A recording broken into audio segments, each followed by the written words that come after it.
As plantas são seres pluricelulares e eucariontes.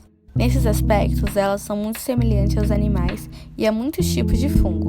Entretanto, tem umas características que distinguem desses seres. Elas são autróficas. Seres autróficos são aqueles que produzem o alimento pelo processo de fotossíntese, ou seja, utilizando a luz, a energia luminosa. As plantas produzem glicose, matéria orgânica formada a partir da água e do gás carbônico que obtém do alimento, e liberam oxigênio. As plantas, juntamente com outros seres fotossintetizantes, são produtoras da matéria orgânica que nutre a maioria dos seres vivos da Terra, atuando na base das cadeias alimentares. Ao fornecer o gás oxigênico ao meio ambiente, as plantas também contribuem para a manutenção de vida, e assim como a vida delas mesmas. Utilizamos todo esse gás na nossa respiração. As plantas conquistaram quase toda a superfície do ambiente terrestre. Segundo a hipótese mais aceita, elas evoluíram a partir dos ancestrais protistas. Provavelmente, esses ancestrais seriam tipos de algas verdes pertencentes ao grupo protistas e se desenvolveram na água. Foram observadas semelhanças entre alguns tipos de clorofila que existem tanto nas algas verdes como nas plantas. A partir dessas e outras semelhanças, supõe-se que as algas verdes aquáticas são ancestrais diretas das plantas. Há cerca de 500 milhões de anos, as plantas iniciaram o processo de ocupação do ambiente terrestre. Esse ambiente ofereceu às plantas vantagens como maior facilitação na captação de luz, já que elas não chegam a grandes profundidades na água, e facilidade em troca de gases, devido à maior concentração de gás carbônico e oxigênio na atmosfera. Esses fatores são muito importantes no processo de respiração e da fotossíntese. Mas e quanto à presença de água, não é importante para a vida das plantas? Bem, ao compararmos o ambiente terrestre com o ambiente aquático, iremos ver que no ambiente terrestre a quantidade de água em forma líquida é bem menor e também grande parte dela está acumulada no solo. Então, como as plantas sobreviveriam ao ambiente terrestre? Isso foi possível porque elas apresentaram adaptações que lhe possibilitaram se desenvolver no ambiente terrestre e ocupá-lo com eficácia. As plantas se adaptaram de forma que as estruturas permitissem absorver água presente no solo e outras estruturas que impedissem de perda de água excessiva. Devemos lembrar que alguns grupos de plantas continuam sobrevivendo em ambiente aquático. Bem, agora iremos falar um pouco sobre a classificação das plantas. O reino das plantas é constituído por organismos pluricelulares, eucariontes, autotróficos e fotossintetizantes. É necessário definir outros critérios que possibilitam classificar as plantas e organizar em grupos menores e menos abrangentes. Em geral, os cientistas consideram dois tipos de critérios muito importantes. O primeiro é a característica das plantas ser vascular ou avascular.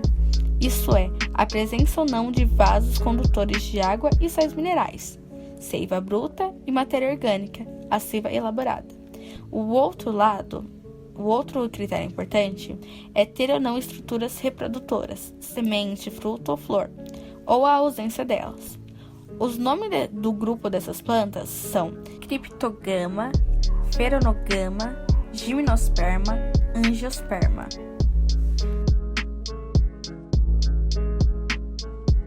Briófitas são plantas pequenas com poucos centímetros de altura, que vivem preferencialmente em locais úmidos e sombreados. O corpo é formado basicamente por três estruturas: rizoides, cauloides e filóides. Elas são chamadas assim por não ter a mesma organização de raízes, caules e folhas dos demais grupos. Faltam-lhes, por exemplo, vasos condutores especializados de nutrientes, como a água. Devido à ausência de vasos condutores, a água absorvida do ambiente é transportada nas plantas de célula para célula. Esse transporte é relativamente lento e limita o desenvolvimento, por isso as briófitas são sempre baixas. Os musgos e hepáticas são os principais representantes das briófitas. O nome hepáticas vem do grego hepatos, que significa fígado. Elas são chamadas assim porque o corpo delas lembra o formato de um fígado. Algumas briófitas vivem em água doce, mas não se conhece nenhuma espécie marinha ainda. Reprodução das briófitas. Os musgos verdes que vemos no solo úmido são plantas sexuadas, que representam a fase chamada gametófito, que é a fase produtora de gametas. Nas briófitas, os gametófitos em geral têm sexos separados. Em certas épocas, os gametófitos produzem uma pequena estrutura, que é geralmente na região apical, que é onde terminam os filóides. Ali, os gametas são produzidos. Os gametófitos masculinos, eles produzem gametas móveis com flagelos, que são os anterozoides.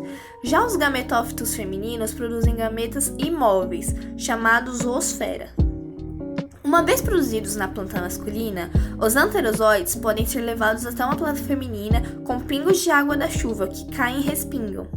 Na planta feminina, os anterozoides nadam em direção à osfera. Da união entre um anterozoide e uma osfera, surge o zigoto, que se desenvolve em forma de um embrião sobre a planta feminina.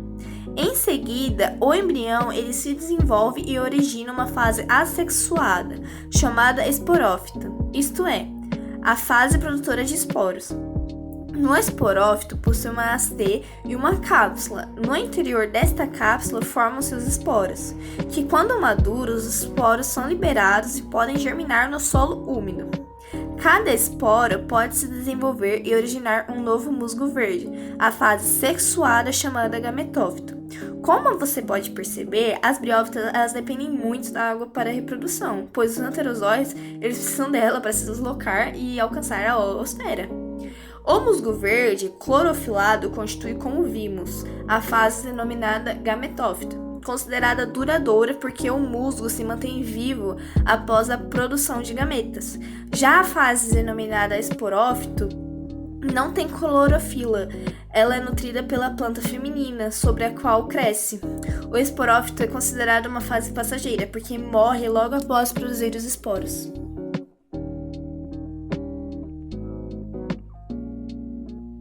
Os musgos são plantas pequenas e sem sementes que habitam em locais úmidos e com sombra. Além disso, existem mais de 10.000 espécies de musgos ao redor do mundo. Eles são extremamente importantes para a preparação do solo para o crescimento de outros demais vegetais. Existem 3 classes de musgos: Andreaidae, Sphagnidae e Bridae. Os musgos Andreaidae são chamados de musgos de granito, porque normalmente são encontrados em regiões árticas e montanhosas sob rochas de granito. Já os musgos Sphagnidae são chamados de musgos de turfeira. Seus filóides apresentam células mortas, grandes e com perfurações. E já os musgos Bridae são chamados de musgo verdadeiro, e são a classe mais abundante no mundo todo. O ciclo de vida dos musgos é idêntico à reprodução das briófitas, pelo fato dos musgos pertencerem a essa mesma classe de plantas. O musgo masculino produz os anterozoides, que alcançam o arquegônio, atraídos pela água. Dentro do arquegônio ocorre a fecundação da oosfera, formando o zigoto 2N. O zigoto se desenvolve e origina o esporófito. O esporófito abriga esporângios, onde os esporos são gerados pela meiose. Quando os esporos caem no solo, germinam, crescem e amadurecem, o ciclo se reinicia.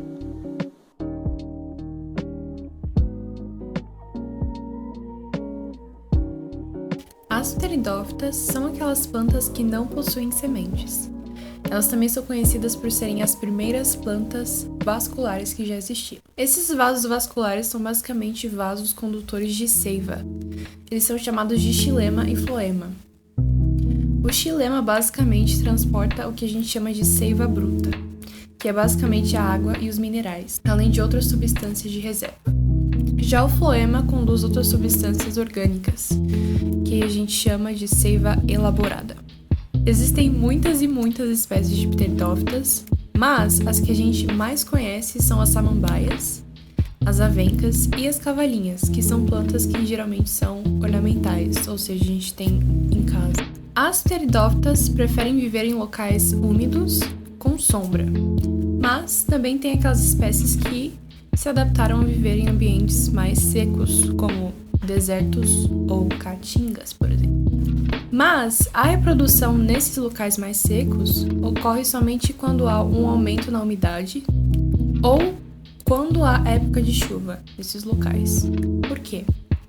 Porque as pteridófitas elas precisam da água para a reprodução, porque os gametas masculinos precisam nadar até o gametófito feminino para fecundar a oosfera. Falando sobre a estrutura das pteridófitas, elas possuem raiz, caule e folha. Geralmente o caule dessas plantas é subterrâneo, ou seja, eles se desenvolvem na horizontal. As pteridófitas se reproduzem de maneira assexuada ou sexuada. E também elas possuem alternância de gerações, ou seja, elas têm 2 estados de vida. Em um momento, ela produz as gametas, que é a fase que a gente chama de gametófita, e em outro momento ela produz os esporos, que é a fase esporofítica. A fase dos gametas tem menos duração e é chamada de haploide.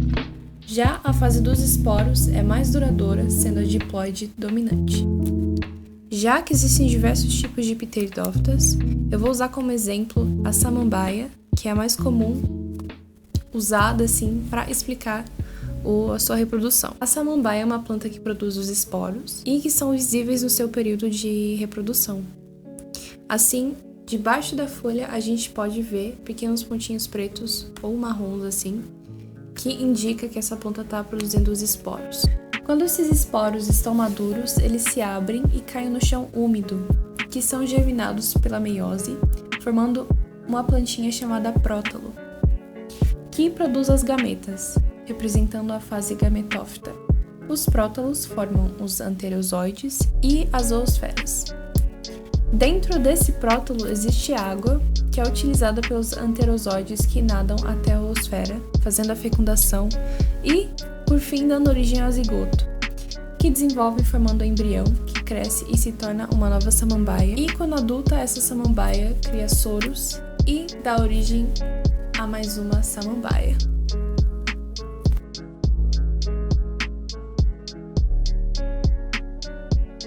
As angiospermas conquistaram definitivamente o ambiente terrestre graças ao seu grau de complexidade, diversidade e distribuição geográfica. É o mais numeroso grupo de plantas atuais, variando de gramíneas a enormes árvores. Existem cerca de 235 mil espécies descritas e habitam todos os tipos de ambiente. A principal característica desse grupo é a presença de fruto e das flores. A flor contém os óvulos e podem estar agrupados em inflorescências ou estar solitários.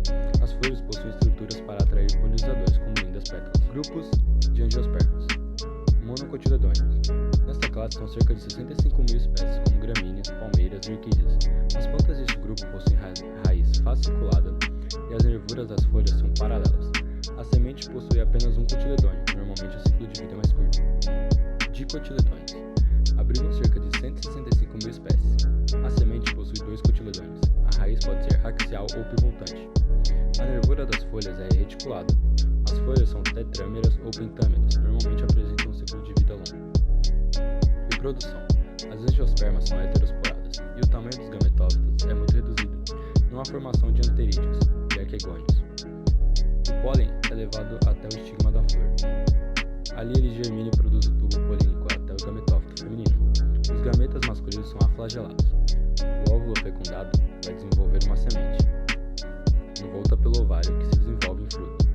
Os processos de formação do megagametófito e dos núcleos polares são chamados de megaesporogênese e megagametogênese. Normalmente as angiospermas fazem fecundação cruzada, porém algumas se reproduzem por autopolinização.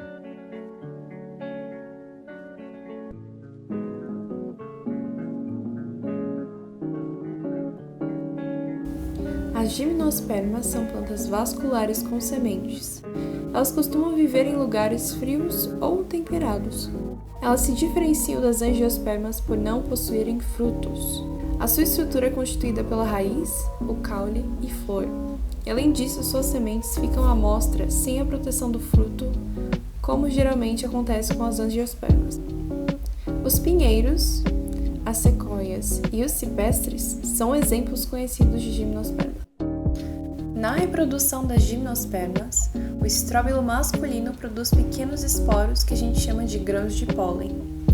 O estróbilo feminino produz as estruturas que são os óvulos. Quando o estróbilo masculino se abre e libera grande quantidade de grãos de pólen, esses grãos se espalham no ambiente e podem ser levados pelo vento até o estróbilo feminino. Então, um grão de pólen pode formar uma espécie de tubo, que é o tubo polínico, onde se origina o núcleo espermático, que é o gameta masculino. O tubo polínico cresce até alcançar o óvulo no qual introduz o núcleo espermático. No interior desse óvulo, o grande esporo se desenvolve e forma uma estrutura que guarda a oosfera, o gameta feminino. Quando o núcleo espermático está dentro do óvulo, ele fecunda a oosfera, que forma o zigoto que se desenvolve originando um embrião. À medida que o embrião se forma, o óvulo se transforma em semente, estrutura que contém e protege o embrião. Essa semente serve de fortaleza biológica, porque ela protege o embrião. Além disso, as sementes armazenam reservas nutritivas que alimentam o embrião e garantem o seu desenvolvimento até que as primeiras folhas sejam formadas. A partir daí, a nova planta fabrica seu próprio alimento pela fotossíntese.